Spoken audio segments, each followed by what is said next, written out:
Ladies and gentlemen, please take your seats and welcome Ruth Simmons, President of Prairie View A&M University, Katherine Howard, Vice Provost of Virginia Commonwealth University, Havadan Rodriguez, President of the University at Albany, Jeffrey Vitter, Chancellor of the University of Mississippi, and David Wilson, President of Morgan State University. Good morning.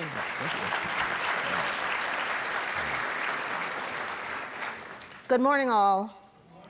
How was breakfast? Okay, good. You're going to need it because we're delving into a topic that requires sustenance. So, you all know that the theme of this conference is turning challenges into opportunities, and few can doubt that this applies to the subject of race and inclusion in our country. As we prepare to memorialize 400 years of African Americans in America and prepare for the steady increase of peoples of many different origins shaping the future of the country, how are we as public universities preparing not just our campuses, but the nation for that eventuality? That is the subject of our discussion this morning. How are we facing this challenge, and how can we take better advantage of this wonderful opportunity? Let me remind you of the charge to this distinguished group of leaders. Public universities continue to be at the forefront of both the debate and advancement of race relations in America. This session seeks to help answer how university leaders can seize certain events or periods in time as defining opportunities to deal with issues on their campuses and to serve a bigger purpose of advancing race relations. We're going to start this session with more or less a general overview from each of our panelists, remarks about their own campuses and how they interpret this question and see the world. Then we will move to an interactive discussion framed by several questions that I've put together. And then, of course, we will leave time at the end for your insights and questions and comments. So thank you very much for being with us, and I'm going to turn to our panelists now for that overview that I described. And we're going to start with Katherine Howard. Thank you, Ruth, and good morning. I'm at Virginia Commonwealth University, which is located in Richmond, the city of Richmond, Virginia, also known as the capital of the Confederacy. We would like to think of ourselves as the capital of creativity because we have become quite the hot commodity as a small city. Our population is growing, we have an active cultural scene, food scene, the millennials are coming in droves. It's a very exciting place to be. And if you come to visit us, which has lots of breweries and great restaurants, you will most likely drive down Monument Avenue. It's a lovely 2.5-mile stretch of avenue, tree-lined, beautiful homes, and it's dotted with large, enormous Confederate generals and leaders for 2.5 miles. And at the end of that stretch, you see the statue of Arthur Ashe. And so this lovely lane means something very different to a large portion of our population in Richmond. It signifies that we've had a long history of oppressive race-based policies that have kept a segment of our population from enjoying the many benefits that are going on today.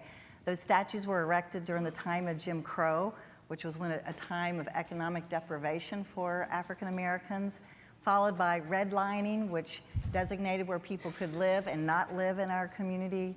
That was followed by interstate construction, which literally decimated African American communities and isolated other communities. And then we had massive resistance, which actually denied people education. In fact, it was during that time of massive resistance that a young woman came to what was RPI, now part of VCU, and wanted to attend graduate school at the School of Social Work, and she was extremely talented, and the dean said to her, "Would love to have you as a student, but we can't. the color of your skin is not appropriate for here in Virginia, you'll have to go off to Boston University, and the state of Virginia will pay for your education. That woman later became dean of the School of Social Work and provost at Virginia Commonwealth University, Grace Harris, who was a dear mentor of mine.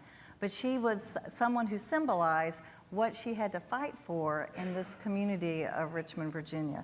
So we really have a tale of two cities. We now have this thriving community. We also have a city with 26% poverty rate, 40% of our children live in poverty, and we have life expectancy differences as much as 20 years from the East End neighborhood to Westover Hills. There's a 20-year life expectancy difference when there's only 5 miles apart. So what does this mean for VCU? We have to think about and acknowledge this history, that we are a tale of two cities, and that as a university that provides opportunity and access, that's what we like to think of ourselves as a public university, we need to become a bridge in those two cities. How can we be a bridge to bring opportunities, to address these critical issues? And that's what I hope we'll be able to discuss today, some of those strategies. Thank you. David. Good morning. Good morning. I'm David Wilson, president at Morgan State University in Baltimore. And let me just say a word or two about Morgan as we kind of grapple with this topic of the role of public universities in ensuring that our students are understanding all of the challenges around race today. Morgan actually just celebrated the sesquicentennial. We are in our 151st year. But the way Morgan started actually as an institution that was about inclusion, it keeps us real in this space, if you will. There was a visionary founder who actually was a slave, and he learned how to read and write. But it was a law that said if you were caught with a book, of course, that was against the law, and you could actually, all kinds of things could happen to you. So to make a long story short, he was caught with a copy of Harriet Beecher Stowe's Uncle Tom's Cabin, and was sentenced to 10 years in a Baltimore penitentiary in the 1850s. And he came to Baltimore, he served 5 years. The thought was that this whole desire to be inclusive would actually burn away, but it did not happen. When he got out of penitentiary, he really fought for an institution that from day one would be about inclusion. And so that visionary founder, Samuel Green, his spirit continues today to guide everything we do at Morgan. We are an institution of 8,000 students. We have a very strong value proposition. We're #1 in the US in producing African-American electrical engineers, #1 in producing African-American civil engineers, #1 in industrial engineers, #5 in engineering overall, very strong in STEM, very strong in the liberal arts. And we have produced leaders at Morgan out of that context to always fight for inclusion and to be central to the way the country would actually see itself and be true to its ideals. Perrin Mitchell, of course, was a graduate of Morgan who came out of that tradition, was the first African-American congressman from the state of Maryland. He sued to get his master's degree at the University of Maryland, College Park, and won that suit and was the first black to graduate from graduate school at Maryland. We have produced a person on the Maryland Supreme Court who is the Chief Justice. And so we can't be quiet in this space. And I think as I come to a close, what we are really trying to do is to now imbue our students, double down on this notion of ensuring that the education you get from Morgan will be a firewall against ignorance, a firewall against intolerance, a firewall against bigotry, and a firewall against racism. Thank you. That was a fascinating counterpoint in a way to Katherine's tale of two cities. I'm looking forward to what you have to say from Mississippi. Great, thank you, Ruth. My name is Jeff Vitter. I'm Chancellor at the University of Mississippi, and it's a great honor to be on this panel, especially with some such esteemed fellow panelists. And I get to celebrate today my birthday in my hometown of New Orleans. Oh, So, happy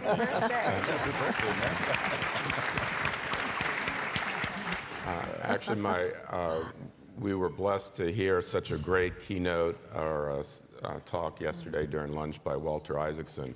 Walter grew up across the street from both sets of my grandparents on Napoleon Avenue, so it's a small world here. This panel today is really a tremendous opportunity to advance a very, very important conversation that is key to what we do as educational institutions. It's important for our state, it's important for our nation. At the University of Mississippi and numerous institutions across the country, history that's related to slavery, race, and segregation, they basically present us with both a weighty responsibility, but really an opportunity to provide leadership on these issues. And more specifically, we have an obligation as an educational institution to foster learning, to teach. That's what we do. And we have this obligation to teach about the really painful parts of our history so that we can learn from them. Because what we like to say at the University of Mississippi is that we neither hide from nor hide the problems of our past. So just about 5 years ago, in response to some incidents on campus, there was an effort that led to what's called the 2014 Action Plan. And that action plan is based on the basic tenet of being additive, not subtractive, to going forward. And Goal 5 has to do with, I'll quote some aspects of it, to offer more history, putting the past into context, telling more of the story of Mississippi's struggles with slavery, secession, segregation, and their aftermath. And also, and I'll quote, without attempts to erase history, even some difficult history. And so what we have done over the last 2 years is add several plaques that tell in very frank language some of the disturbing aspects of the university. They're parts of the university that thousands and thousands of visitors get to interact with regularly. And one of the difficulties of doing so is always to walk that line between using standards from the present day to look at situations from the past. And so we've adopted the Yale standard that tries to understand when is it appropriate, for example, to rename a building. And we have done so in the case of Vardaman Hall, named for a former governor, who was so egregious that we went into that route. And we're doing a number of new projects with our cemetery to recognize the United States colored troops, as they were called, who served in the Civil War. We're doing archaeological digs. We really pride ourselves on working to make an open and diverse campus. We have about 24% of our students as people of color, 1 out of 8 African American. That's the highest percentage, second highest percentage in the SEC. And I hope we have the opportunity today to talk about some of the initiatives underway that help us move more and more toward that goal. Thank you. And finally, Havidan, let's hear from you. And those of you who are as curious as I was about when SUNY Albany became a university at Albany. So if you have time later, maybe you can describe that. But please. Muy buenos dias. Good morning to everybody. Thank you, Ruth, and thank you to the panelists for being here this morning, and to APLU for creating this critically important opportunity for this important conversation. Given the current national discourse, this is a critically important time to take stock really of where we are in terms of gender and race relations, diversity and inclusion.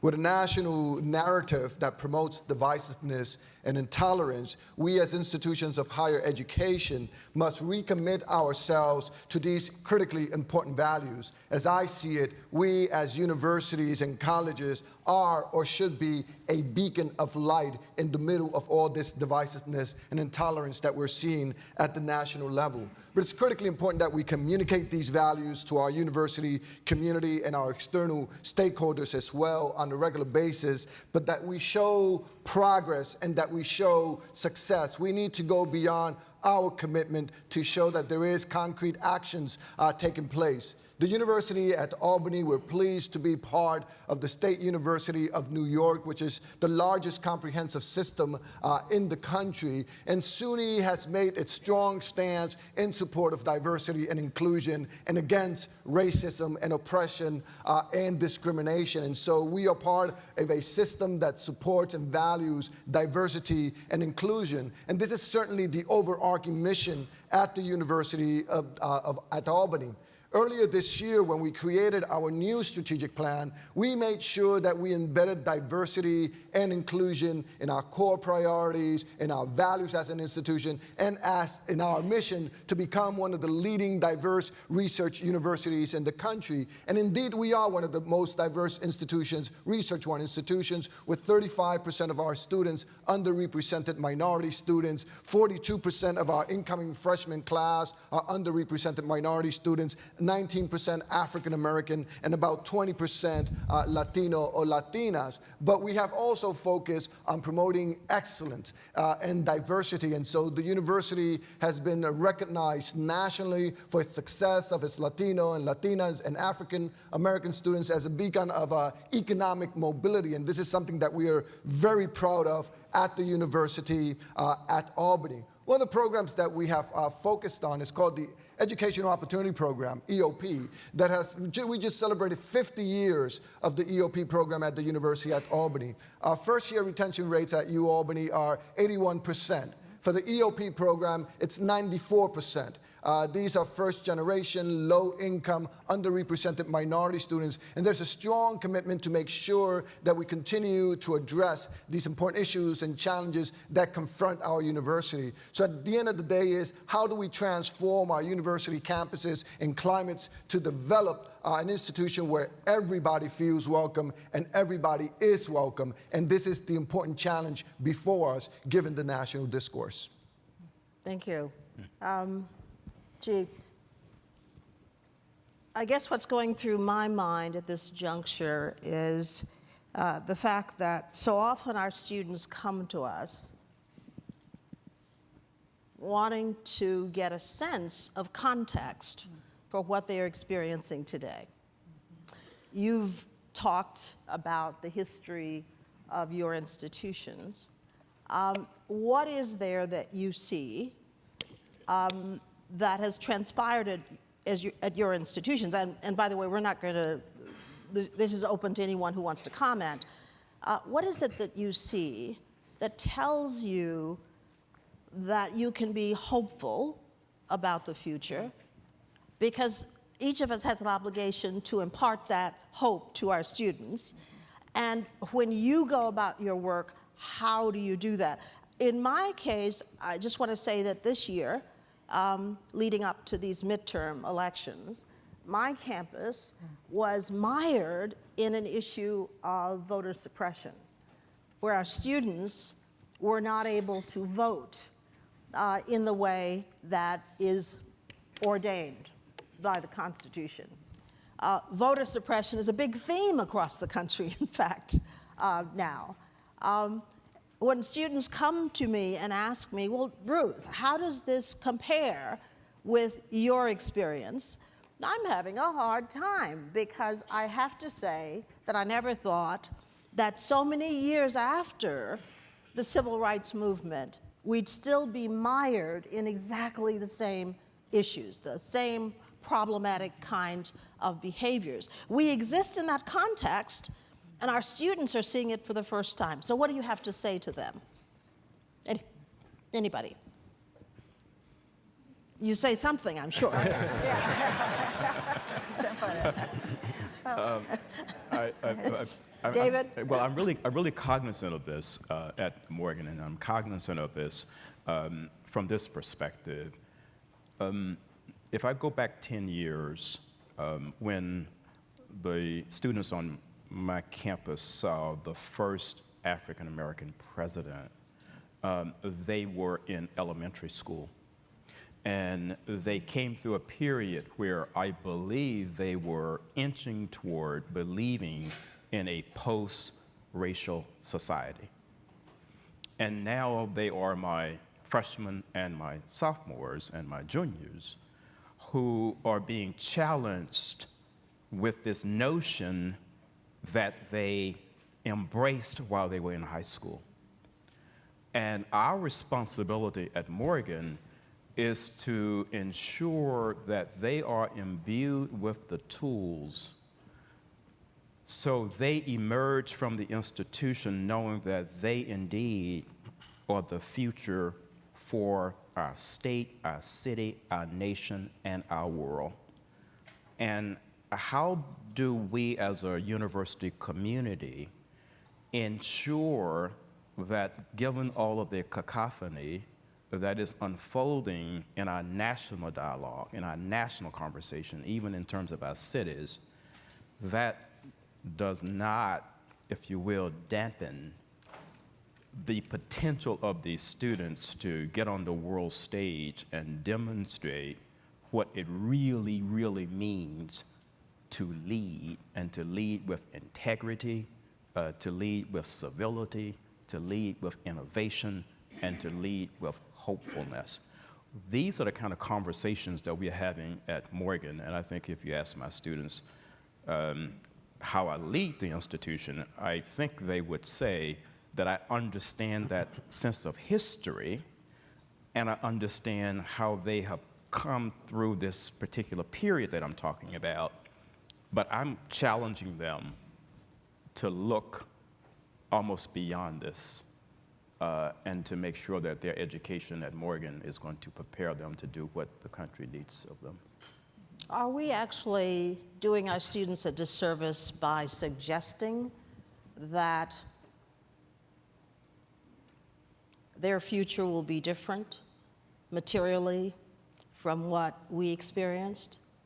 Are we setting their hopes too high by suggesting that their actions can overturn this history that you spoke about?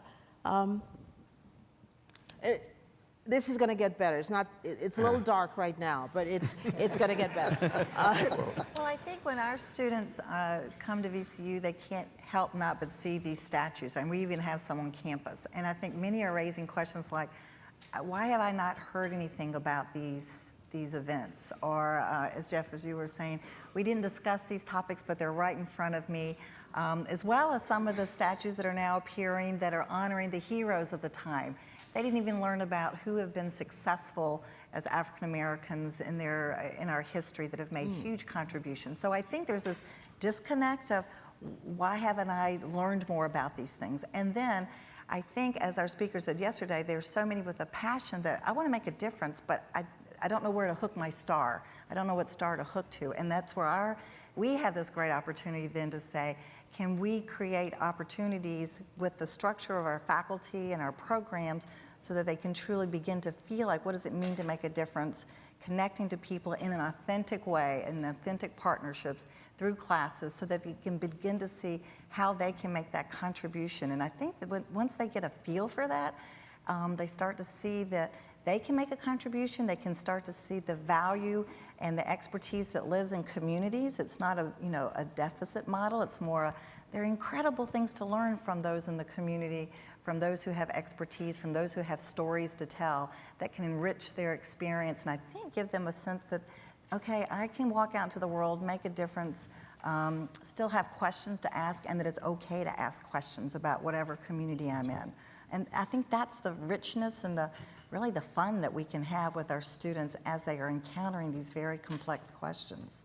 And when you go back to the Higher Education Act in the mid-'60s that began the process of removing barriers, and we have a long way still to go, as you point out, it really points to me, the importance of education and higher education to break the cycle of poverty, which really starts sometimes very young.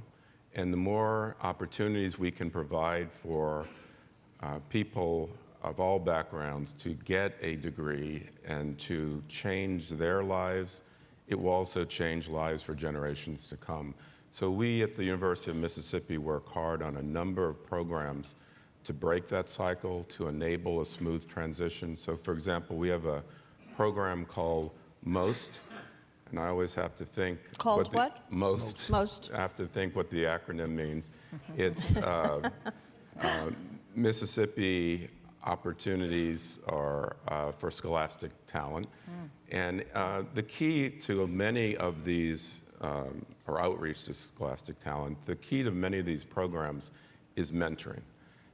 Personal contact can make a huge difference. In this case, we're connecting high school seniors, people thinking of college, to mentors at our university. We have a program in the summer for a few days where they come to campus. We bring them back in the fall for a luncheon, their reunions. It's proven to be really successful in helping the transition. We have another program called Ole Miss Opportunity that pays 100% of costs for students if their family income is below a certain threshold. We have a fast track program that, again, is a mentoring-based program during the first year that creates kind of a learning community for students. And the key to all of these programs, Lucky Day and other programs that we have, is really that mentoring aspect. And the result is our African American students have the same retention rate as our general population. So we've closed that gap, and that means a lot because it's the highest in our state. We have a higher retention and success metrics than any of our sister institutions in the state. And that's a key, for going forward. And as we go through this academic year, we're going through climate studies. We're trying to advance the notion of cultural intelligence to kind of develop and expand our base for how we can build a diverse, inclusive community, kind of based on what Maria Dixon Hall at SMU is doing. It involves civility and discourse so that our students can learn how to be engaged citizens. So how do you deal with the fact that so many, apparently, in our country don't buy this whole diversity and inclusion thing? So we're talking to a portion of the country, but there is a very entrenched other part of our reality that believes that our role as universities in advancing diversity and inclusion is highly corrupt, to say the least. So how do you talk to that part, that other part of our identity? And is it possible to have a conversation that leads to a more felicitous outcome? And I think it's critically important that we have that conversation because, as we all know, diversity and excellence are not mutually exclusive, quite the contrary. They're reinforcing. And if we look at the changing demographics of our country, you look at the transformation that is occurring demographically across the spectrum, this is going to have significant and important socio-economic changes for our society, which we must engage individuals in having this critically important conversation about the importance of diversity, about the importance of excellence, about the importance of inclusion and how we can work together to continue to transform our societies, because they're going to be demographically transformed in any event, right? And so how do we make this to be a transition in which we as education institutions of higher education play a critical role in moving this dialogue forward? We have a major moral responsibility. It is imperative upon us to really carry out that conversation and engage people. And and our institutions are not monolithic, right? They're very, very diverse. So through that same process, we are educating these communities about the importance of not only education, but about diversity and inclusion. I come to the university at Albany. One of the reasons I came to the university at Albany is its diversity. I mean, it's one of the most diverse Research One institutions in the country. And I came from a very different place. I was in South Texas, University of Texas, Rio Grande Valley, 90% of the population Hispanic, 90% of the student population Hispanic, and I went to the university at Albany, where over a third of the population, student population at the undergraduate level, is underrepresented minority students. And there was a strong commitment to diversity and inclusion. So as we work together as an institution to build our goals, to build our priorities, we had a strong foundation. That said, we continue to confront the issues and the challenges that have been highlighted here, but we bring the university together, community, through dialogues for change, for conversations, for action, to really focus on what are the issues, what are the challenges, how do we address them, how do we prepare our students to become engaged global citizens, because it's not only diversity in the country, but it's the internationalization process that we are undergoing, and students need to be educated to become engaged global citizens, and I think we need to push them to become transformational agents. Okay. David? I see this perhaps a little differently. I think the national dialogue that we are having now is in response to a movement in the country where we have a certain segment of the population that is saying we do not want to eclipse the country into being 50% other. And as a result, we are seeing all of this right now unfold before us. It's hard for me to imagine a president or a chancellor who is now not having the whole inclusion, diversity, belonging aspect as the central aspect of their vision for an institution. I think we have to push even harder.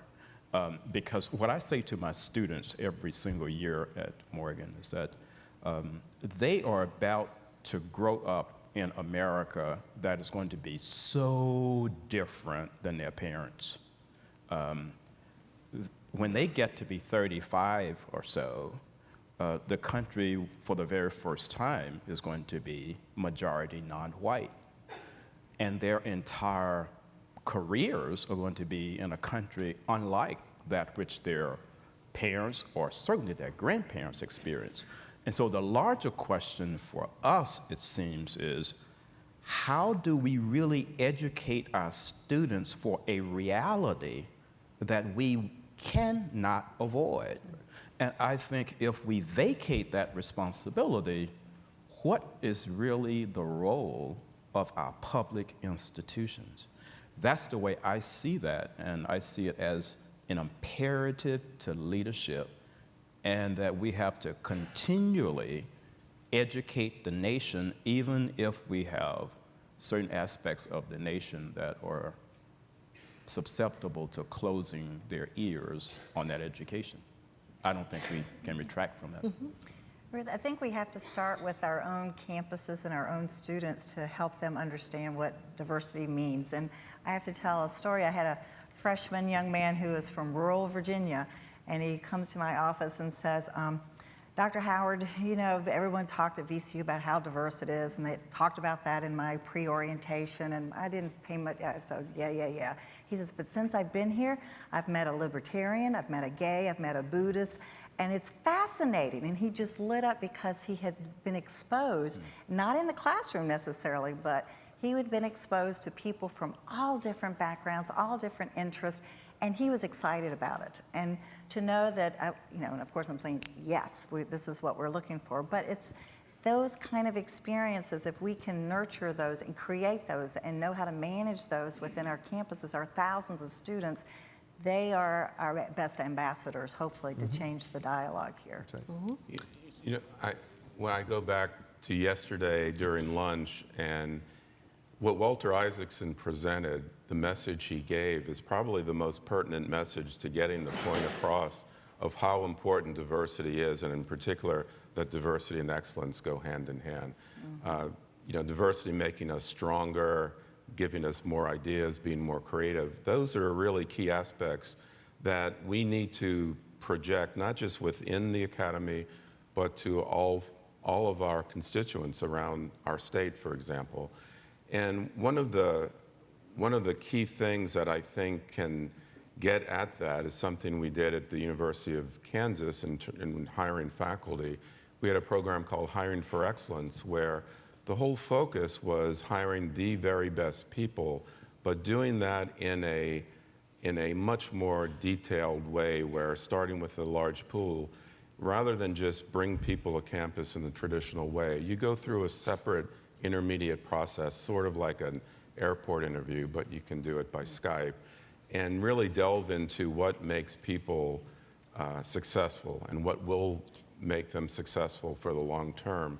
And the surprising thing is, really not surprising when you think about it, is the candidates that then are chosen to be finalists are then given offers and then ultimately come to the university are significantly more diverse. So we greatly expanded our number of African American or minority faculty by 15% in just 3 years, and women by 10%, focusing on hiring the very, very best people. But because diversity and excellence go hand in hand, we were able to look at a broader swath and really get at the essence of what makes people successful, getting around just what's on paper.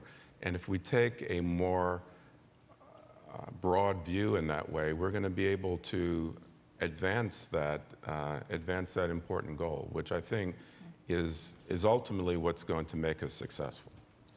Let me ask you, each of you have constituents who love your institutions and to some extent are guided by what you do. They follow your teams, they look for evidence of achievements that you have, and they're very proud of those achievements. And so there are myriad ways for universities in our many communities to pull our communities together. And often on a Saturday in football season, that's exactly what's happening. Mm-hmm.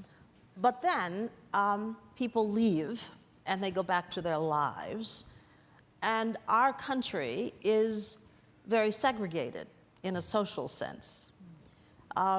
What more can universities do in this public role with so many people who follow your universities, who love your universities, to set the template for how we should be thinking about the future of the country?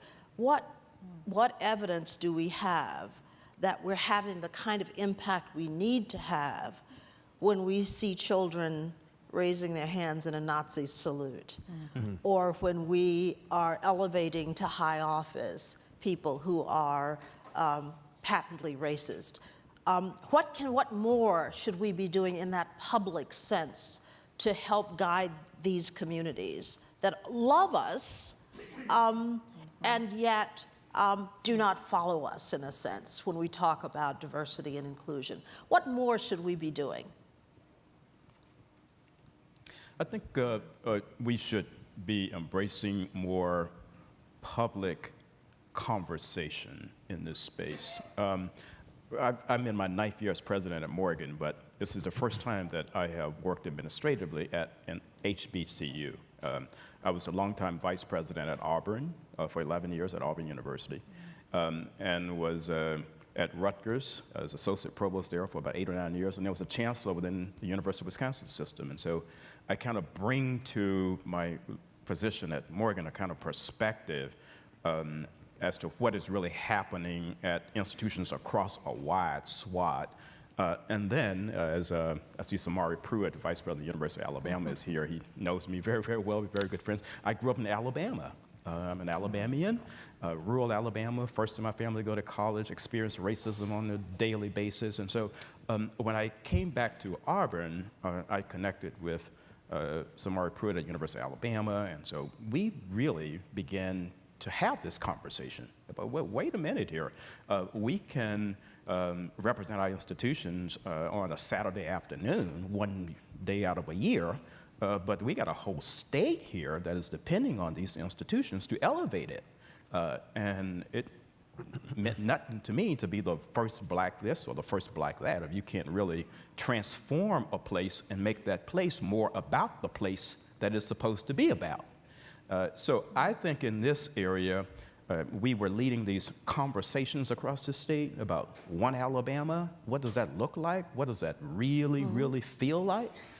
And so I think as public institutions, even though, Ruth, we see that coming together on a Saturday afternoon and then the disintegration of that perhaps the rest of the week, I think it is our responsibility to continue to promote dialogue and conversation that we know will take our states to places where right now they can't see in 30 or 40 years. And let me just concur with David, and I think it's our responsibility to become anchor institutions within our communities. We play a key leadership role, not only in the educational aspects within our communities. Most of our institutions are economic engines for our communities. We transform economically the communities around us. We need to bring these communities together. We need to have the conversations about what is important for not only the university, but for the cities and the states where we are represented as institutions of higher education. Just to give you an example, next week actually, the University at Albany has convened a meeting of all the presidents, the 19 university college presidents and university presidents in the capital region. So we're going to get together for half a day to have conversations about the opportunities and the challenges for higher institutions of higher education within that community. How can we come together to collaborate? And there's a diversity of institutions there, from community colleges to research-run institutions, publics and privates, but we all have one common goal, which is to educate our community. So we're not coming together as competitors, but we're coming together as collaborators. I think we need to do much more of that, not only at the regional level, but at the state and the national level. That is imperative upon us to do as institutions of higher education. And you know, along those lines, I think the most effective way that we can touch people in our state is through our individual communities. So one of the key initiatives at the University of Mississippi is what we call M-Partner, M for Mississippi, and we have started this year with 3 pilot communities, New Albany, Charleston, and Lexington, 2 of which are in or very near the Delta, the poorest region in the state, to really make a difference in those communities, to take our intellectual capital, faculty, staff, students, and partnering with community members to address some of the nagging problems that we want to solve to make those communities vibrant and sustainable for the long term. The communities are incredibly excited. It involves our medical center, people from all across our main campus, using their expertise in collaboration with the communities to do some pretty amazing things. And one by one, over the years, make a real difference community by community, which ultimately is our mission to help transform lives, communities, in the world. While VCU doesn't have a football team, we have a very large medical community, given how old our medical establishment is. And we've just this year changed the curriculum to focus on social determinants of health, that any student coming from any of our health professions are going to have to understand the social determinants of health. And we're partnering with a major philanthropist in Richmond to establish a new health and wellness center in the poorest neighborhood.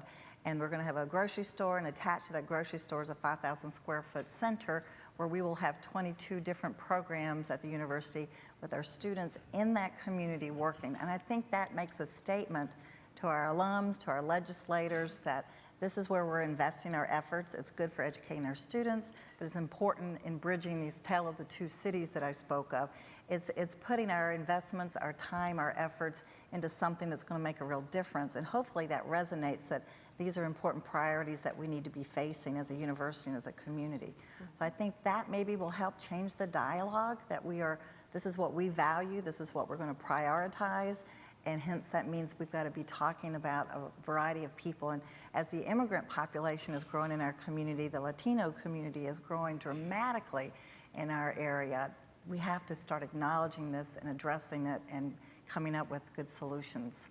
And can I add something to that, Ruth? And I think we need to think about these issues as a collective. We're not addressing and should not be addressing these issues as an individual institution or in isolation. And so bringing institutions together to have these conversations, in the case of the University at Albany, taking advantage of our state university system to really have an impact at the state level in terms of what we can do in terms of diversity and inclusion, and building upon that at the national level, and using agencies such as APLU, ACE, HAKU, et cetera, to continue to have those conversations nationally. So we're not in this by ourselves as a single institution, and sometimes we become isolated as institutions of higher education in one particular community. We need to create communities, build bridges to have the same conversation locally, regionally, statewide, and nationally.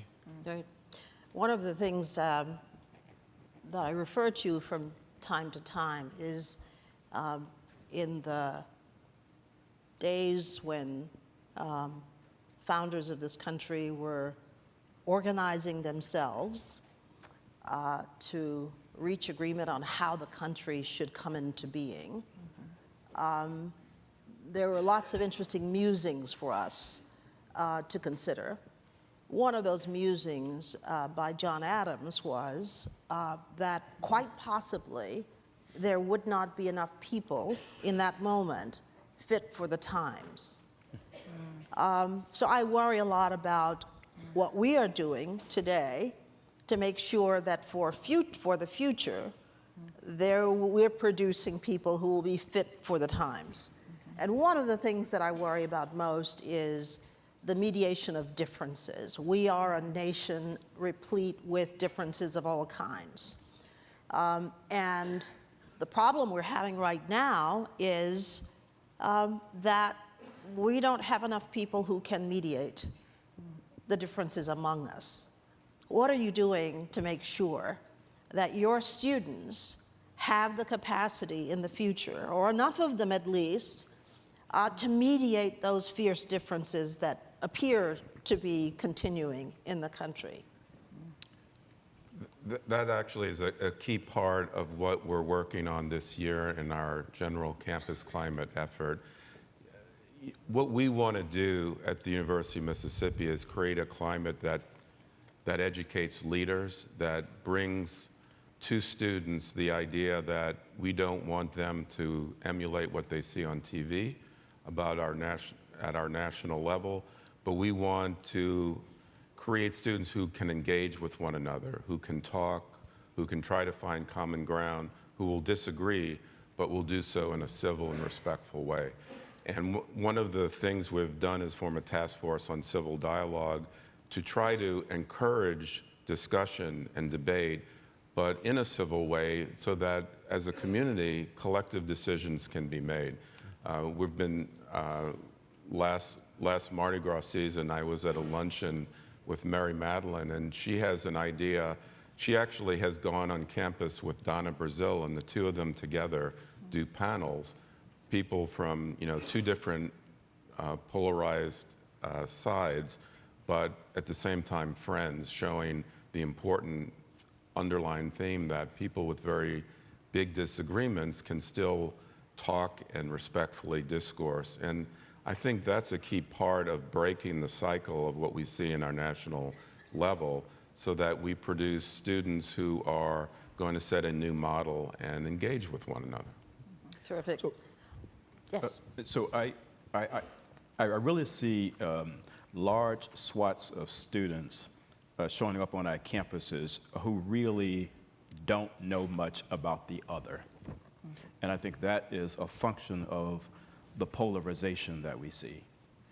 And we have to figure out how to create, quote unquote, these safe spaces where legitimately these students have grown up in rural X or even in urban Y, and they really don't know very much about others who've grown up differently and who've had different experiences. And how do you create these kind of opportunities on an ongoing basis where the purpose of the college experience is more than just to get a job? it is to make sure that we understand the importance of getting to know each other, tearing down stereotypes, and growing as a result of that. And so at Morgan, I have ongoing conversations with my students. I go into the residential halls, I have town meetings with them, talking about the values that we expect them to embrace, diversity and respect. I mean, we talk about that a lot, and it's not just a one-on thing, it's ongoing. Regardless what we're hearing nationally, we are not, if you will, retracting from a global university. And so, you know, we intend to roll out a program where we're saying, look, I really want almost all of my students here at Morgan to have a study abroad experience. And then last, we're creating these partnerships with institutions that are very different in mission than our institution. And in some instances, it's very challenging because the institutions will say, well, you know, I don't think I have very much in common with you, which is a very arrogant kind of way of looking at it. So I wrote an editorial for the Washington Post. It's called, What Black Colleges Can Teach the Ivy League. And if you go on, if you go online and you read that, so the editorial was whatever, the standard kind of editorial, the comments were 3 times longer than the editorial itself, because this whole notion was how arrogant. But what I was arguing there is that, look, we perhaps could benefit from a study away experience, you know, where 100 white students from Ole Miss are on the campus of Morgan, and 100 Morgan students from New York and Baltimore and Philadelphia make their way to Ole Miss. Or and while the two of you are here together, you can work that out. There you go, exactly. We may have a football game too. Okay, we're going to turn to the to all of you now for your insights. So I think there are microphones positioned around. Is that not right? So if you'd make your way to one.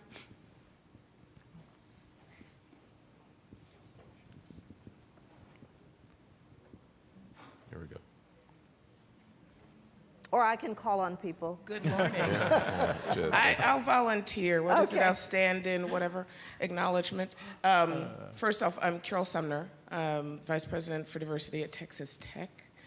I've been there for about 5 months, and it's been an incredible opportunity. One of the things that I want to share, hello, President of Morgan, my husband is an alum. We talk about safe spaces, and I'm not challenging that notion. What I am asking is, and as we're working with students at Tech, talking about brave spaces instead of safe spaces. And I've talked to colleagues at various places about how we're creating institutions that create brave spaces. And kind of navigating away from an identified one place where students find it safe. The challenge is, as some of our campus locations are very large, if something were to happen across campus, they have to get to that safe space. And what we're asking is, how do we create spaces across the institution where they can feel safe and brave? Because the brave comes in acknowledging something has happened, and I need to be able to find someone to talk to, and that all individuals have the capacity to help you be brave or safe. And it's a very different notion. It moves us away from these centers where students are like, I want to go there because they understand me. On majority white institutions, we're not going to find that there are going to be 100 people who are people of color in different spaces. So I just want to ask us to think about that. The other thing that I ask is, how do you talk to your students about exploring difference? At my previous institution, we started doing courses or workshops on civility. What we found is that they can't happen outside of the academic experience. And so embedding them into core curriculum and how that facilitates in freshman courses, in residential halls, in student clubs and orgs, in co-op opportunities and across, because students can't see it as something separate from their experience. It has to be embedded in every facet. So I know I gave a little bit of a narrative, but I do want to ask the presidents about how are they working across the institutions to potentially look at brave spaces, one, and then how is civility being embedded into the academic experience, particularly in some of the courses. So thank you. Well, may I take the liberty of starting, because this is something that has become more pronounced, this notion of microaggressions and the many ways to take umbrage on our campuses, and the sense that what we owe to every student who comes to us is a feeling that they are absolutely free from any sense that others don't like them, don't respect them, don't value them as human beings. I actually am not a partisan of the view that one needs to worry so much about those safe spaces. When my students, particularly at Brown, came to me and said, that they felt that way, I would send them back out to engage. Somebody says that they don't like your hair, go back out and talk to them about their hair. You just have to have people who are formed in a way that allows them to stand up to the things that they're going to encounter in life, and more importantly, to learn how to mediate that.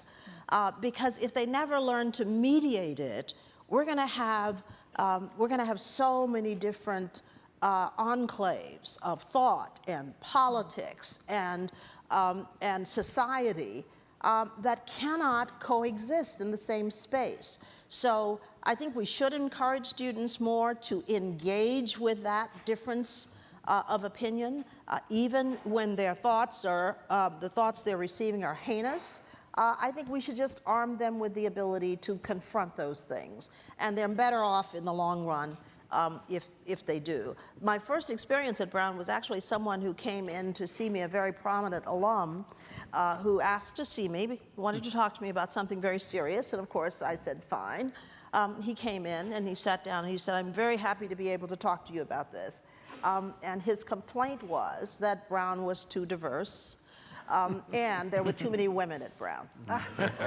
And so I'm thinking, you're looking at me, right. I'm a woman, I'm African American, and you're actually sitting in my office telling me that there are too many of my kind in the university. My first instinct was not to say, I'm very deeply insulted by what you say, partly because he had a lot of money. But instead to say, well, I certainly am grateful that you thought enough to come and say that to me directly. I firmly disagree with you, and I think what we're going to need to do is to work through the reasons that I disagree with you. And that began a very long friendship with someone who had a very different opinion from mine. That's what I want my students to do. I want them to engage with people who really think that their ideas are stupid, yes. Or that the way their music comes through is hideous, or the food they eat is dumb. All of those things. That's not diversity if you're not engaging with that, frankly. So I just had to have my say on that. So, yes. That's the very notion of resilience that this entire conference is based on. And yes. there's the message of Walter's talk yesterday, too. You're exactly right. Exactly. Other There's someone comments? over there. Yes. Good morning. Ryan Barone from Colorado State University. Thank you for this essential panel. I kind of wish it happened yesterday or Sunday, actually, but I'm glad it's happening today. I wonder if you could talk a little bit about free speech and how free speech has been co-opted by white supremacists and white nationalists to prioritize a narrative on our campuses, which is inherently oppressive, and how you've responded to that by countering the speech with more speech that might be counter, or in the marketplace of ideas, putting our stake in the ground in terms of what we stand for, from your roles and your positions of authority, how perhaps you've responded to that narrative. We at Morgan stand firmly on the foundation of the free expression of ideas. We make that known to the university community on an ongoing basis. I established about 3 years ago a presidential distinguished speaker series, and we select speakers across the spectrum to come to the institution to express different points of view on different issues, because it's one thing to say that, and it's yet another if the practices don't really support what you're saying. So that's one way in which we basically at the presidential level are always saying to the university community, we value the free expression of ideas. It is one of those tenets upon which the university rests. And at the same time, here are speakers that are coming to the campus on an ongoing basis who are proffering different points of view about any particular issue. I think this goes very well with the last question, I must say, because here's the thing about free speech. It should be one of our most cherished values, and there is no place in the country where it's more important than in universities. That's right. And so we have no choice, in my view, but to protect free speech virtually at all cost, because the antidote to hate speech is the response to it. We don't give up our right to free speech by protecting others' free speech. So what I teach my students is your responsibility is to answer it, always, because your right to free speech has not been taken away just because somebody else's has been supported. And I think often we get very nervous about free speech, and we kind of overdo it. And that is, somebody stands up in the public square and they declare something outrageous, and then there are partisans of free speech who argue that universities are politically correct and therefore you can't have free speech in universities. And then we react by insisting that those heinous thoughts that have been expressed are perfectly okay to express. But what gets lost in all of that interplay is the fundamental right that we have to respond to it. And that response is often drowned out. So what I say again to students is, no. Let these individuals who have something to say be on campus. And what you can do is respond to it in whatever way you wish that is protected by the Constitution. Sometimes that's in the form of demonstrations, sometimes it's in the form of, but always with regard for the ability of that person with heinous views to be heard. So I think we are not supporting adequately the most egregious forms of objectionable speech. We need to, because at the same time we have the ability to respond to that. We just need to make sure that it's clear that our response is as vigorous as the speech. Ali? Ali Ferris, Prairie View A&M University. I just have a question and a sort of a comment. Many of the APLU, the majority, a portion of the APLU is land-grant institutions. And land-grant institutions are represented in almost every county in the United States. So I think it's, in addition to the dialogue that is happening, and in addition to the issues that we're discussing on campuses, are we missing an opportunity here that this type of discussion or this type of resiliency antidotes or having our students from the beginning being exposed to this type of things, should we consider having set time program on extension, basically having part of the 4-H or part of the, that we can really introduce this type of dialogue and disagreement, and so that we can have resilient population from the beginning, so that when they come to campus, that's come natural, and when they go to the working, that becomes natural. Please.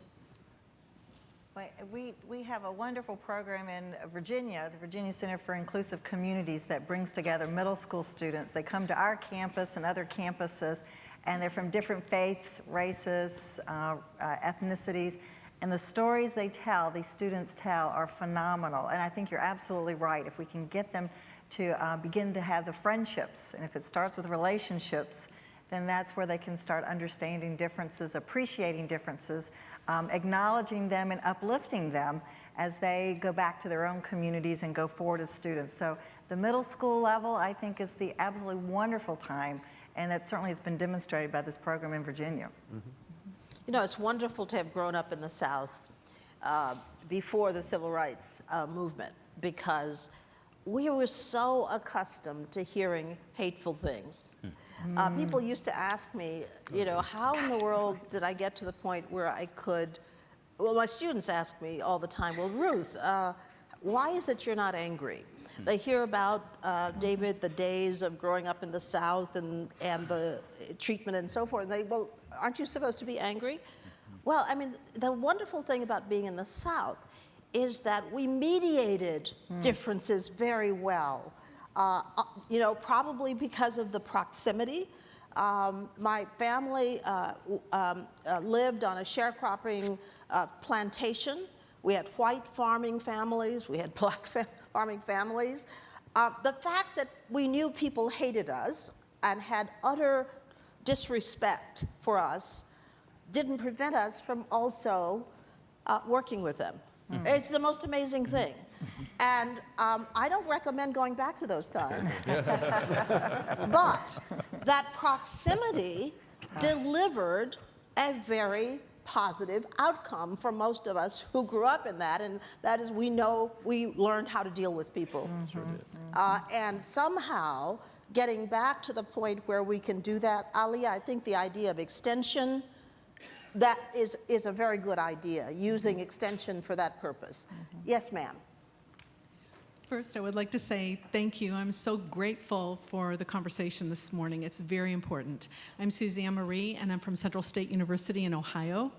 And what we have done is we have mentored our students to be able to give back to our environment. We're an HBCU that is primarily African American, and we're surrounded by mostly Caucasian communities.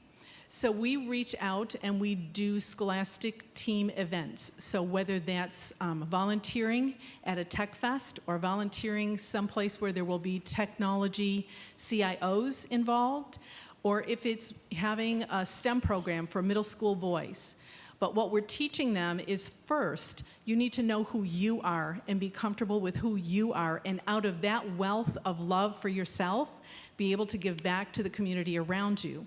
My question is this: what are you doing within your universities with your students to be able to change society, to enhance it one individual at a time by using the upcoming generation? Because we need to move forward with what we're doing, and I would love to be able to hear what you're doing. So at the University at Albany, as part of our core commitment to the capital region and the city of Albany, engagement and service is one of our core priorities, which we work on and emphasize through our strategic plan, but active engagement of our students in working throughout the communities. One great example, as many of you know, Hurricane Maria in Puerto Rico devastated Puerto Rico, U.S. Virgin Islands, etc. The SUNY system established a SUNY-wide task force, which I have the pleasure of co-chairing. And during this past summer, between SUNY and CUNY, we sent over 800 students, not 800,000, over 800 students to Puerto Rico for periods of 1 to 2 weeks to work on the recovery efforts in Puerto Rico. That is through our College of Emergency Preparedness, Homeland Security, and Cybersecurity, through SUNY-wide campuses. Of the 64 campuses, 31 campuses within SUNY participated. And the idea is to engage students in service learning, experiential learning activities, but that have significant and positive impact throughout the communities. This was in Puerto Rico. They worked on restoring 178 houses in Puerto Rico. And so this was a huge impact in the Puerto Rican community. And so those are the types of initiatives that we engage, not only in Puerto Rico and the U.S. Virgin Islands, but throughout the capital region and the city at Albany. So this past year, for example, our students put out over 127,000 hours in terms of services to the community. Direct services, engaging in, from educational to restoration to educational to community engagement. So this is key to what we are, who we are as an institution of higher education. And we have a wide variety of typical community service type programs as well. But one thing I would like to convey is that with support from the Lumina Foundation and the Yates Foundation, we now, starting with this fall, with the incoming or returning sophomore class at Morgan, every student going forward who graduates from Morgan must have one of 4 experiences before they would get their degree. One is a service learning experience, where we are bringing now the practicality of that course, if you will, into the theoretical foundation of the course. They must have a study abroad experience or an experience working with a faculty member in a research environment or an internship. And so that would be a graduation requirement, starting with the sophomores who are on my campus right now. So it's a way of trying to institutionalize, if you will, what we are talking about here. So how do you really now realign the curriculum in a way that hopefully will last long after we have vacated our seats? Wonderful. The M-Partner program I mentioned, that's overseen by our Vice Chancellor for Diversity and Community Engagement, Katrina Caldwell, is heavily student-focused. So, and it's partly based on what the University of Oregon does in their Sustainable Cities Initiative. And that's really getting students as part of classes often doing projects that are really going to be meaningful in community. So it's not just service work, it's actually intellectual capacity building for those communities. And that makes a real difference. Yes, ma'am. Good morning. Good morning. I'm Carolyn Williams from Prairie View University, and I want to thank each of you for this rich dialogue. But I'm with the Extension Program, have been with them for over 40 years. And in August, we brought together 20 states to have a train-the-trainer week-long session on coming together for racial relations.